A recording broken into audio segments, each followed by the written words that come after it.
네, 비추로셀입니다. 어떻게 좀 많이 들어보시지 않으셨나요? 예전에 비추로셀이 좀 꽤 유명했던 기업이었습니다. 근데 최근에는 이렇게 부각되지 않고 있어요. 왜냐면 2차 전지가 지금 시장을 지금 장악을 하고 있기 때문에 오늘 2차 전지 관련된 종목들이 굉장히 큰 폭으로 올랐죠?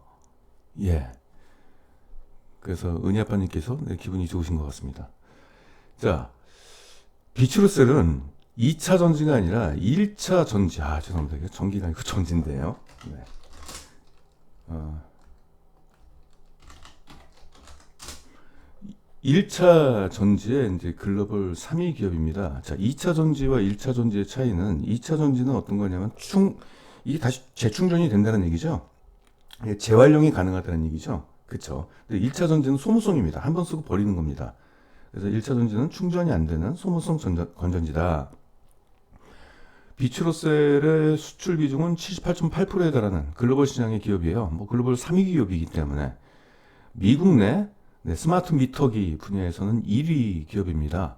가스 오일 쪽에서는 3위고요. 그러니까 시장 지위가 굉장히 높은 기업이에요. 전체 1차 전지 시장은 약 1조 7천억 원. 뭐 이 정도 시장 규모라고 보시면 되겠습니다. 아주 크지는 않죠. 주요 수요처를 말씀드릴게요. 그럼 1차 전지를 그럼 어디다 쓰느냐? 일단 그림이 안 그려질 텐데. 자, 전기, 수도, 가스, 그리고 이쪽 분야가 이제 디지털화 되고 있죠. 그 수도 계량기도 지금 디지털화 되고 있지 않습니까? 이명박 정부 시절 때 이제 그린 스마트 뭐 이런 쪽 산업을 좀 강화하자 이제 이런 쪽이 있었잖아요. 그때 그 테마가 돼가지고 주가 흐름도 좀 좋았던 걸로 기억을 하고 있는데 스마트 그리드 이쪽 사업이었죠. 이쪽에 이제 디지털화가 돼서 정보를 주고받을 수 있도록 송수신 기능이 추가가 됐어요. 그러면 이게 송수신 기능을 하기 위해서는 전선을 갖다 이어야 되는데 전선을 이을 상황이 아니잖아요. 그렇죠? 이 전기나 특히 이제 수도, 가스 이런 것들은 어떻게 보면은 마당에 있을 수 있고 심지어는 오지에 있을 수도 있잖아요. 거기에 전기 배선까지 끌고 가가지고 할 수 있는 상황은 안 될 수 있잖아요. 이럴 때는 배터리를 필요로 하는데 이 배터리가 어떤 배터리냐면 1차 전지하고 2차 전지하고 어떤 차이가 있냐면 2차 전지 같은 경우는 대부분이 출력이 높은 그래서 이 소형 그 기기에서는 어디 들어가냐면 아니면 그 공구 있죠. 전동 공구. 단기간 내에 엄청난 출력으로 해서 확 조이거나 이렇게 모터 이런 것들이 좀 필요하잖아요. 그리고 자동차들도 출력이 좋아야 되잖아요. 2차 전지는 그렇고요. 1차 전지 중에서 이쪽 산업용 이 배터리는 어떤 거냐면은 출력이 크지 않아도 돼요. 허나 오랫동안 쓸 수 있는 거, 10년 이상 쓸 수 있는 거 있잖아요. 단지 송수신만 할 수 있는 기능. 요 정도, 이 정도 쓸 때는 이제 이런 것들이 1차 전지가 필요하다는 얘기고, 그리고 석유, 가스 시추할 때, 어, 그 바다 위에서 석유를 시추를 하는데 거기 전기 이걸 라인을 해가지고 그 2차 전지를 충전시키고 뭐 이럴 수는 없는 거기 때문에 이럴 때 드릴링 작업 같은 거 있잖아요. 극한 환경 이런 데서 이제 일회성으로 이제 이런 것들을 사용한다는 얘기죠. 그리고 네, 군에서도 이걸 쓰는 거죠. 미사일 같은 거 쏘는데 미사일도 첨단 기기잖아요. 그래서 거기 이제 전기 제어나 이런 것들이 필요하잖아요. 이때 배터리가 있어야 되잖아요. 이때는 1차 전지가 필요하겠죠. 네, 전자식 포탄, 유도무기, 각종 전자장비. 그쵸. 군부대에서 쓰는 거. 네, 지금 전쟁 중인데 어떻게 전기 라인 끌어가지고 2차 전지 충방전 시키고 이건 아니잖아요. 이런 데 쓴다는 얘기죠. 최근에는 이쪽 수요가 높아진대요. 컨테이너 쪽. 그리고 야생동물 가축, 요거 추적 장치 있죠. 요게 산업이 급성장하고 있다고 합니다. 내가 지금 실은 컨테이너가 지금 어디에 위치해 있는지 이런 걸 위치 추적한다는 얘기죠. 그리고 에너지 효율화를 위한 스마트 계량기 보급 확대가 되고 있죠. 그리고 최근에는 이 5G 투자 이쪽에 이제 사물 인터넷 대중화 이런 것 때문에 그런 거죠. 이쪽에 이제 수요가 이제 증가할 것이다. 이렇게 지금 보고 있습니다. 넘어가세요. 이 비추로셀의 앞으로의 이제 모멘텀을 말씀드린다면은 이제 스마트 계량기 시장이 꾸준한 성장을 좀 하고 있다. 그래서 산업통상자원부는 광역 자치단체 5곳을 선정해서 2020년도 말까지 총 15,000대 스마트 가스 계량기를 보급한다. 이런 쪽에 모멘텀이 있고요.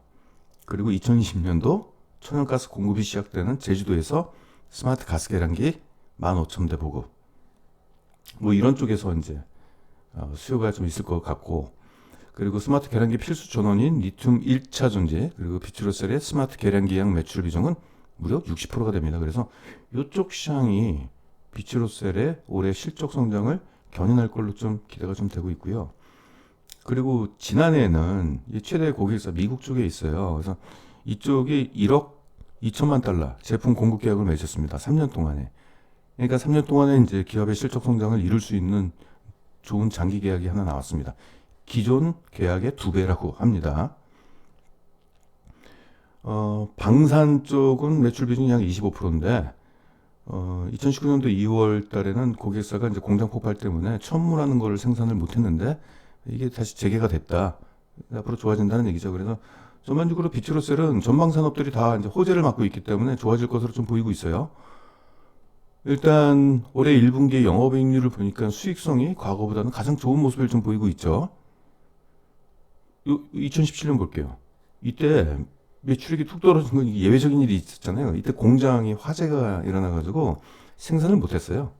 이때 또 재밌는 일이 있었는데, 얘네들의 주요 거래처가 있잖아요. 얘네들로부터 물량을 받아야 되는데 공장 화재가 나가서 못 받잖아요. 그래서 거래처를 어디로 바꿨냐면 중국 업체로 바꿨대요. 근데 중국 업체로 바꿨다가 다시 이쪽에다가 한 겁니다. 비추로셀 거. 왜? 중국 제품을 써봤는데 도저히 못 쓰겠다라고 결론을 내려가지고, 그러니까 품질이 너무 안 좋으니까 그쪽 계약을 다시 없애고 비추로셀 그 공장이 완공될 때까지 기다려가지고, 네, 그렇게 다시 이제 1년 만에 이렇게 올라갔잖아요. 그렇죠?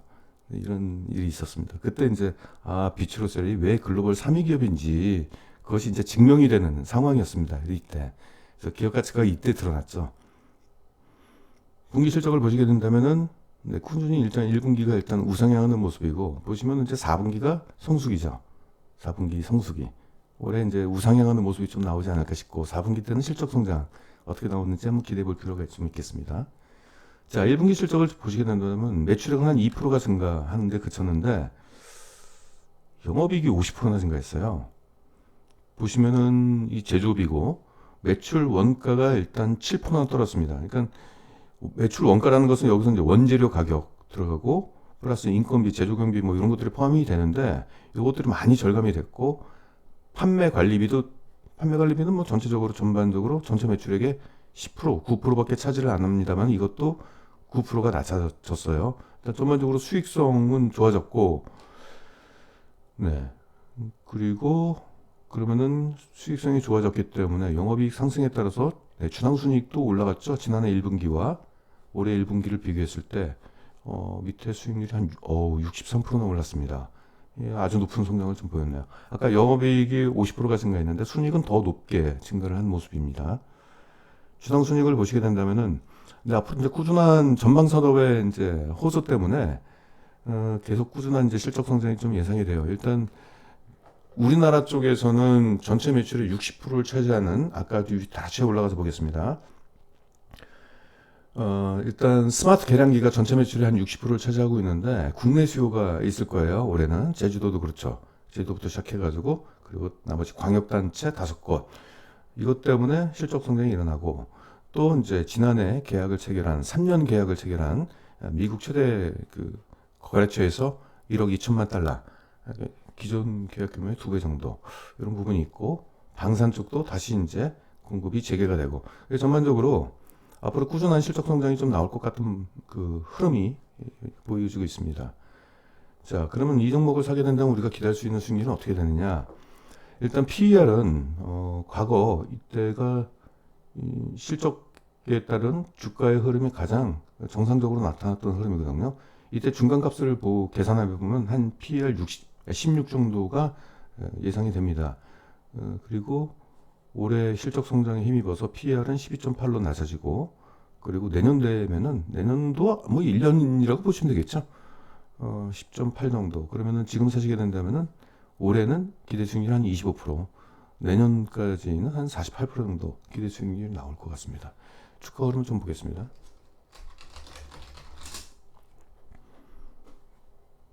네, 일단 뭐 아직 실적이 좋아진 거에 따른 주가가 뭐 특별히 반영이 된 모습은 지금 현재는 없죠. 앞으로도 이 기업은 이제 1분기 실적은 좋게 나왔고 2분기 실적까지 더해지게 돼서 실적 성장을 이루게 된다면은 하반기에는 뭐 주가 상승이 어느 정도 나타나지 않겠느냐 이렇게 보여지고 있습니다. 네, 지난해 이렇게 많이 올랐네요. 그쵸? 지난해 아주 좋았네요.